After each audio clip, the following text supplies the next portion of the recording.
سلام دوستای عزیز، امیدوار هستم که خوب و صحتمند باشین. باز هم به یک ویدیو دیگه خوش آمدین.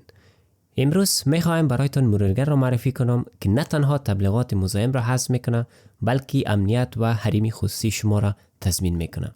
اسم براوزر است بریف براوز. اگر از تبلیغات خسته شدی، اگر نمیخوای اطلاعات شخصیت به فروش برسه، این ویدیو دقیقا برای خودت است.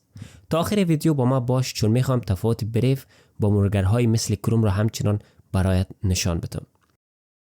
بریف یک مرورگر سریع، امن و متن باز است که توسط یکی از بنیانگذاران پروژه موزیلا ساخته شده است که تبلیغات آزاردهنده را مسدود میکنه، اطلاعات خصوصی شما را به کسی نمیفروشه، سرعتش بالاتر از کروم و فایرفاکس است.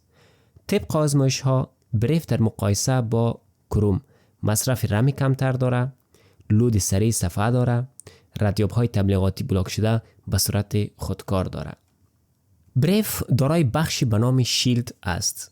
وقتی شما وارد یک سایت میشید، این سپر یا می شیلد به صورت خودکار تبلیغات را بلاک میکنه، کوکی های ردیابی را حذف میکنه، اسکریپت های مزاحم را قطع میکنه، اتصالات HTTP را به HTTPS تبدیل میکنه. بریف حتی حالت تور هم داره برای مرور ناشناس و امتر. تور یعنی هیچ کس، حتی ISP، اما کسی که اینترنت بر شما پروواید میکنه، و حتی دولت نمیفهمه کجا رفتی و چیکار کردی. بریف گزینه برای کسایی است که میخواه آزاد و امن در اینترنت حرکت کنه.